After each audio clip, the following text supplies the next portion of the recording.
Hello friends, welcome back to our YouTube channel CAT by LPT.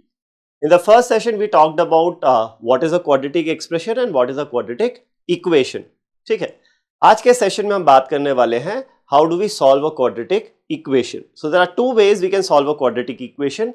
One is splitting the middle term method and the other one is formula method. ठीक है, तो आज के इस particular video में we'll be looking at how to solve a quadratic equation using splitting the middle term method. ठीक है, इसका एक शॉर्टकट भी होता है, तो stay till the end to see what is the shortcut method we can use for splitting the middle term method. चलो, तो क्वाड्रेटिक एक्सप्रेशन होता है ax square plus bx plus c. This is a general quadratic expression, right. और quadratic equation क्या होता है कि अगर ये पूरी चीज, ये जो एक्सप्रेशन है, इसको हम जीरो के बराबर या किसी चीज के बराबर कर दें तो क्वाड्रेटिक इक्वेशन बन जाता है. तो if we make it equal to zero this becomes a quadratic equation. तो if we have to solve a quadratic equation, general ये हो जाएगा ax square plus bx plus c is equal to zero. ये general form हो गया quadratic equation का. अगर हम इसे सॉल्व करेंगे तो हमेशा हमारे पास x की कितनी वैल्यूज आएंगी? दो वैल्यूज आएंगी. When you say solve a particular equation, इसका मतलब वेरिएबल की वैल्यू फिगर आउट करनी होती है. तो यहां x की कितनी पॉसिबल वैल्यूज आएंगी? हमेशा दो वैल्यूज आएंगी. And this is a standard rule. कोई भी पॉलिनोमियल, हमने लास्ट क्लास में बात किया था, अगर पॉलिनोमियल है तो कोई भी पॉलिनोमियल डिग्री n का होता है, तो डिग्री n पॉलिनोमियल में there will always be n roots. So if it is a quadratic equation, there will always be two roots. और ये जो वैल्यूज आती है ना x की, इसको या तो हम रूट्स बोलते हैं या फिर या तो इसको हम रूट्स बोलते हैं या फिर हम इसको, क्या हो रहा है, जीरोस बोलते हैं या फिर सोल्यूशन भी बोलते हैं, जीरोस भी बोलते हैं. अगर आपसे बोला जाए ना find the zeros of this quadratic equation, zeros मतलब कि इसके सॉल्यूशन निकालने हैं आपको. जीरो इसीलिए बोलते हैं because at for particular values of x this expression becomes equal to zero. तो इसीलिए हम इसको जीरोस भी बोलते हैं. तो रूट्स बोला जाए, जीरोस बोला जाए या सॉल्यूशन बोला जाए, all mean the same thing.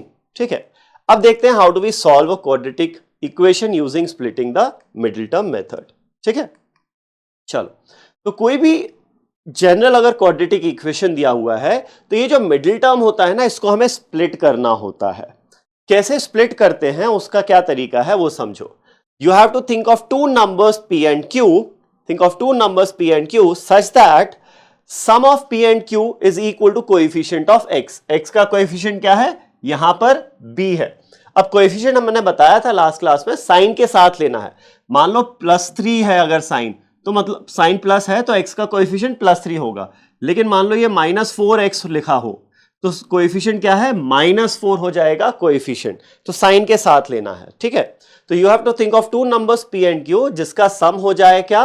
Coefficient of x. और इन दोनों का जो प्रोडक्ट है वो क्या होना चाहिए? x स्क्वायर का coefficient a into the constant term c. तो p and q का प्रोडक्ट होना चाहिए a इंटू c के बराबर. So let's understand this with a example.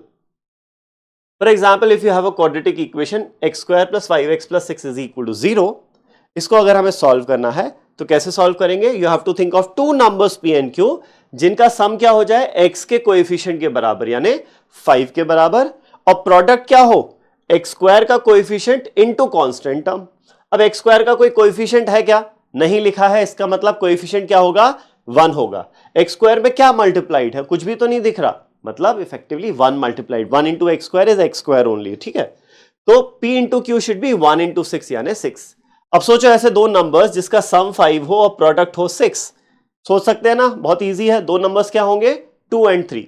Order से फर्क नहीं पड़ेगा, 2 + 3 कर लो या 3 + 2 कर लो, एक ही बात है. ठीक है, तो ये जो 5x है ना, 5x can be written as 2 + 3. इस 5 को मैंने लिख दिया 2 + 3, और अब ये x अंदर मल्टीप्लाई हो जाएगा तो ये बन जाएगा x square plus 2 into x plus 3 into x plus 6 is equal to 0. तो ये कर दिया हमने मिडिल टर्म को स्प्लिट, दो पार्ट्स में स्प्लिट कर दिया.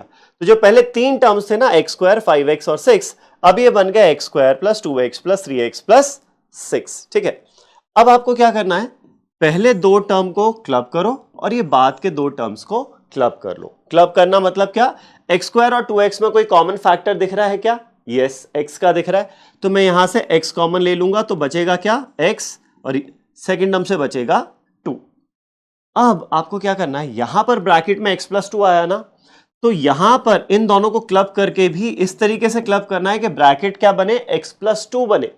तो इन दोनों टर्म्स में से कौन सा फैक्टर कॉमन ले ताकि x+2 बन जाए, दिख रहा है आपको, सिंपल +3 कॉमन ले लो, 3 कॉमन लोगे तो ये x+2 बन जाएगा, right. So this is the next step. अब आपके पास दो टर्म्स हो गए, एक ये वाला टर्म और एक ये वाला टर्म। इन दोनों टर्म में अगेन कोई कॉमन फैक्टर दिख रहा है क्या, वेल यस, x+2 कॉमन दिख रहा है, तो हम x+2 कॉमन ले लेते हैं, राइट। x+2 कॉमन ले लेंगे तो यहां से बचेगा x और यहां से बचेगा +3, तो ये हो गया x+2 into x+3 is equal to 0। Now एक चीज का देखो ध्यान रखो यहां पर, if you have product of two numbers 0, मान लो आपके पास, सॉरी 1 सेकेंड,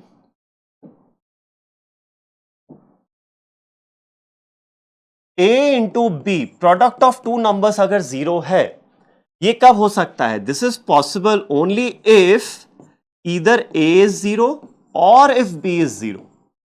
दो नंबर्स का प्रोडक्ट 0 है तो दोनों में से एटलीस्ट एक को तो 0 होना ही पड़ेगा ना, दोनों पॉजिटिव दोनों नेगेटिव, एक पॉजिटिव एक नेगेटिव हो जाए तो प्रोडक्ट 0 हो ही नहीं सकता है, right. So that's the thing here.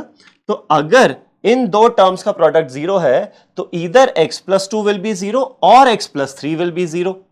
So if x+2 is 0, x की वैल्यू आएगी -2, और if x+3 is 0, x की वैल्यू आएगी -3, and these are the roots of this particular quadratic equation।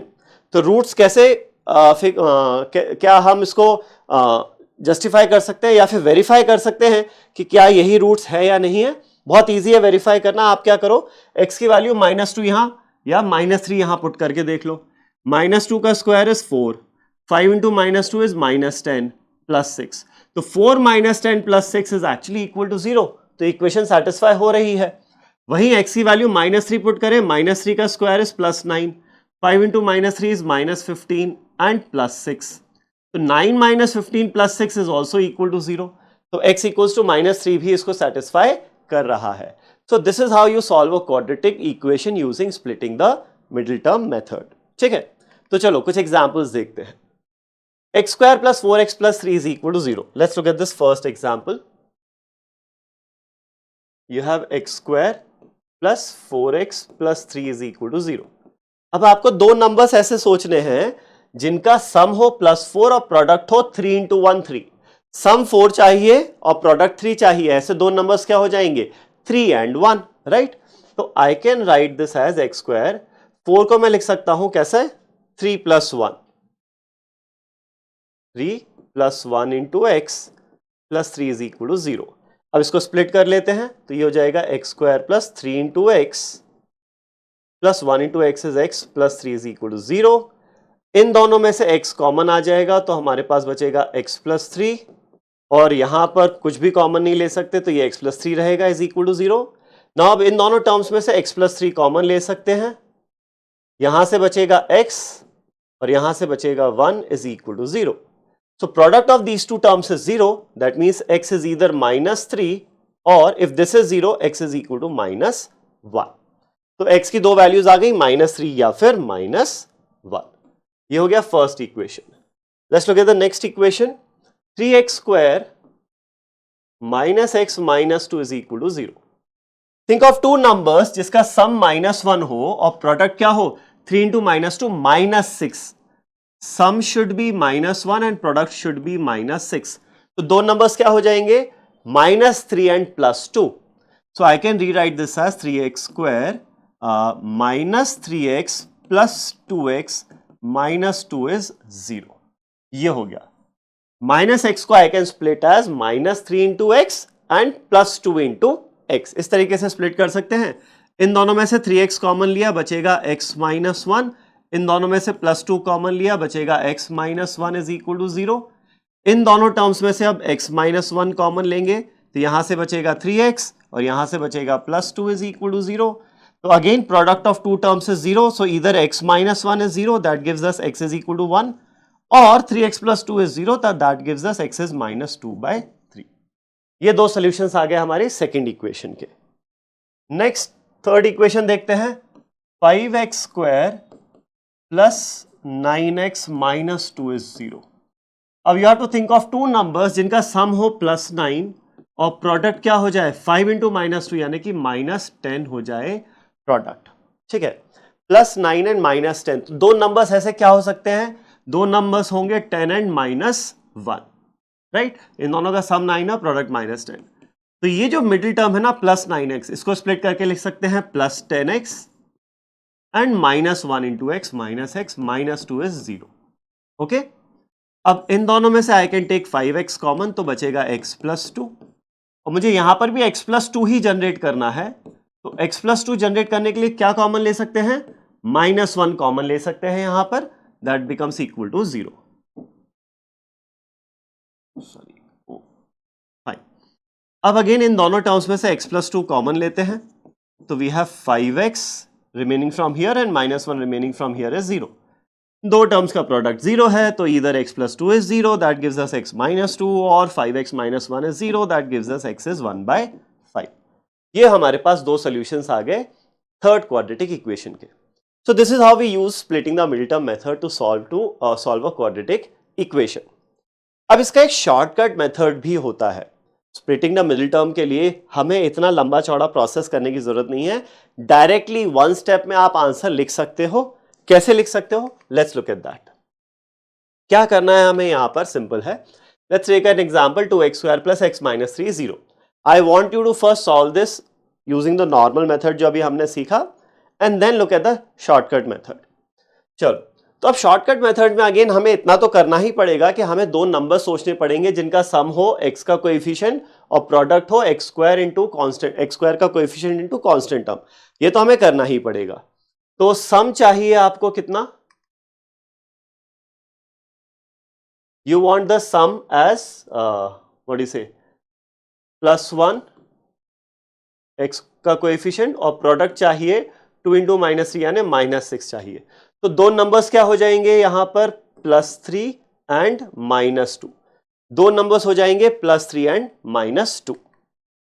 ठीक है, तो सबसे पहले क्या करना है हमें यहां पर, स्प्लिट करना है। तो मिडिल टर्म स्प्लिट होगा कैसा, 3 एंड -2 में। Next step is you have to change the sign of both these terms. Sign change कर दो तो ये बन जाएगा -3 एंड +2।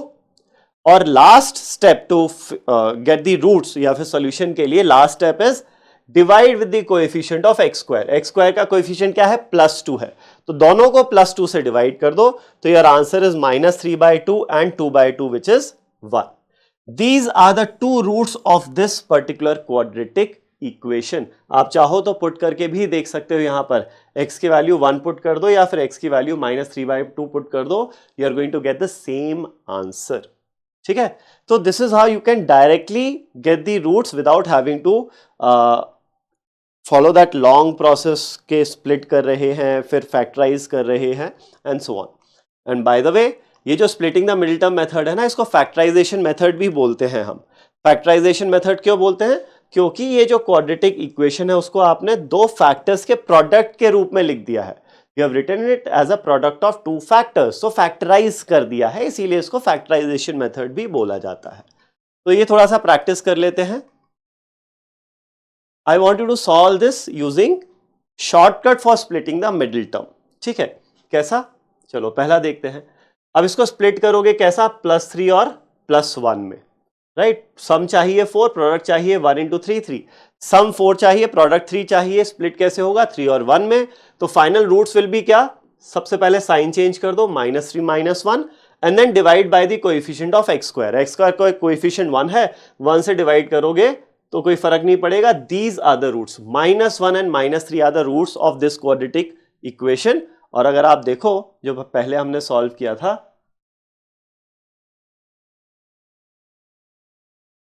यहां, तो -3 एंड -1 वर द रूट्स। यही तीन एग्जांपल्स वहां भी डिस्कस कर रहे हैं। -3 एंड -1 वर द रूट्स। जो हमें 4 स्टेप करने के बाद आया था, वहां पर हमारा सिंगल स्टेप में रूट्स यानी आंसर आ गए। इसके हैं 1 एंड -2/3 और इसके हैं -2 1/5। विल रिमेंबर दिस, या फिर यही सॉल्व कर लेते हैं, काम करते हैं, सो दैट बार बार you don't have to go back and fourth.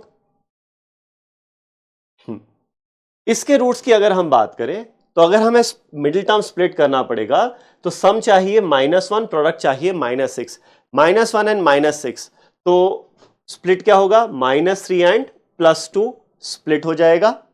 अब नेक्स्ट स्टेप क्या होता है, साइन चेंज कर दो, तो ये हो जाएगा +3, ये हो जाएगा -2 and next divide by the coefficient of x square, 3 से डिवाइड कर दो दोनों को, तो रूट्स क्या आ जाएंगे, 3/3 इज 1 एंड -2/3। देखो जो हमने 4-5 स्टेप में किया था वो सिंगल स्टेप में यहां आंसर आ गया, राइट।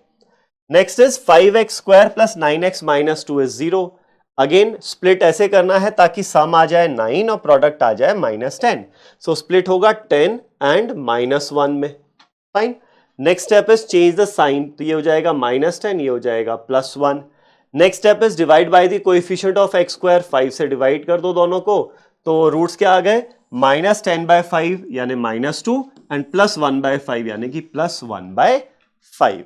तो देखा, शॉर्टकट मेथड यूज करने से हमें इतने सारे स्टेप्स अवॉइड हो जा, मतलब हम अवॉइड कर लेते हैं और फटाफट आंसर आ भी जाता है, राइट। बहुत सारी कैलकुलेशन हमारी अवॉइड हो जाती है। सो this is how you can solve a quadratic equation using splitting the middle term method, ठीक। यही 3 एग्जांपल्स हमने यहां पर भी डिस्कस किए थे, right. Now I want you guys to solve this particular quadratic equation. अब आप प्रॉपर मेथड से करो या फिर शॉर्टकट से करो, कैसे भी करो, I want you to solve this and write your answers in the comment section, right. So that's it for this video, thank you.